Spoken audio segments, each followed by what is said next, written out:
Yo, what is up guys, MrPantaloons here with the Opera Omnia latest update. Now, we will also be getting Chapter 10 fairly soon, probably within a day. That will feature 3 new characters from FF8, namely Cypher, Fujin and Raijin. Now, with the update, I do want to talk about Zidane first. So he is going to be getting an adjustment here. His Stellar Circle uses goes up from 5 to 7. He will also gain max bravery up for 3 turns, which is really nice. That is going to synergize with his free energy that goes up from 3 to 5 uses now, and he also grants a bravery boost based on his attack before multiplying, and that bravery is, I believe, 50%. The max bravery is 20%, but in terms of the bravery, so if you have 2000 attack on your Zidane, when you use free energy, you're gonna gain 50% of that, so 1000, and then if you have the 35 CP, it can get multiplied by 50% or multiplied by 1.5, bringing it up to 1500 free bravery basically, or 1500 extra bravery with the new adjustment here. Now with these buffs, I don't think Zidane is gonna be amazing, but he's gonna be good now. And if you manage to pair him up with 2 female characters so that you get the benefits from his attack passes, he will really shine. Now if I were to make a team comp around Zidane, I'd probably get a debuffer there.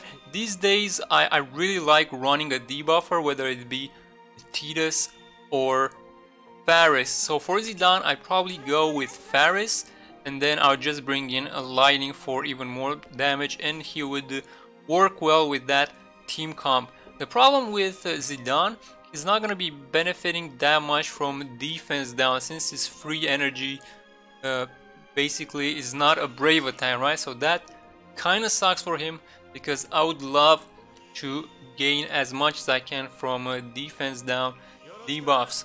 But anyway guys, that is very nice. Zidane, he's at least usable now. And for the other updates, so we have the game update here, and then known issues. Let's read through some of them. Can't really open the notices here as I'm afraid it will crash. I'm gonna try to see if we can get a preview, but I have them written down here. Okay, well, at least we loaded the picture. So we got artifacts for Kuja, Palom, Cypher, Fujin and Raijin. So the new 3 characters that are coming with the chapter 10 are gonna be introduced permanently into the new Radiant artifacts, or I guess the ones that we already have. And then the prerequisites for lost chapters have been removed, which is really nice. So now newer players can go ahead and unlock any of the lost chapter characters they want. Let's see what else. Affinity Abilities for currently equipped gear will be disabled on the passive abilities screen, and we have a screenshot here. So this is really nice. You won't have to worry about doubling up, or not doubling up, or equipping 2 times basically and wasting that CP. And you also won't have to worry about checking to see if you have the right passives or not, because sometimes you might miss out on some of these passives, right? And you have to manually check if you have them applied or not. But now it will definitely say there if it's active or not. So I love this update.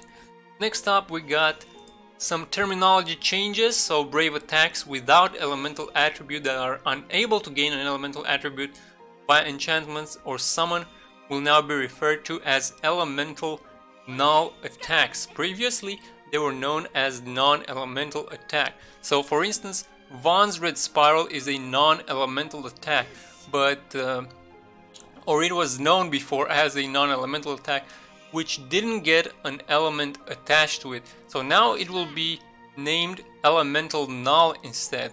And then bravery attacks without an elemental attribute that are capable of gaining an elemental attribute via enchantments or summon effects will now be known as non-elemental attacks.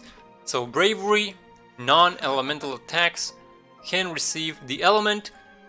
Bravery elemental null attacks cannot receive the enchantment or summon effect. So that is really nice to have that differentiation. Now there's gonna be less confusion whether or not you get or you don't get a certain element on your attacks. Also, we got a change for the way elemental enhancements stack, and this one is a really nice one. When a bravery attack with an elemental attribute is enhanced by enchantments or summon effects that grant the same elemental attribute, the potency of the attack will increase. And I just tested it out with Vivi himself.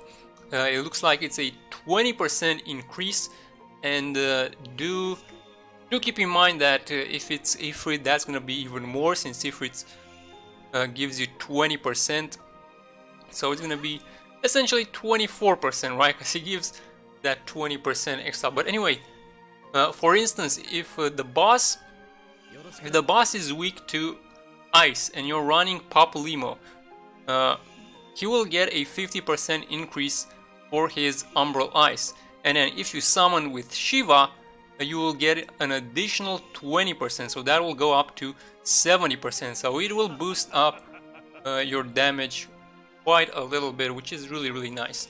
And that's gonna help out a lot characters such as Garnet and Vincent. So characters that have elemental imperils, they will obviously benefit from that quite a bit. Okay. So enchantments and summon effects of the same element will stack. So you get the 50% the first time, and then you can stack with an additional 20%. Then there's been some text overflowing bugs, text and bug fixes. Do we have anything else? I think that is pretty much it. Errors with Android devices. Yeah, that is it. So let me know what you guys think, and we should be getting chapter 10 fairly soon. Definitely happy with these updates. Happy for the Zidane buff. Cloud buff, he should be coming pretty soon as well with his level 60s, I guess. But anyway guys, let me know what you think, and I shall see you in the next one. Have a good one and take care.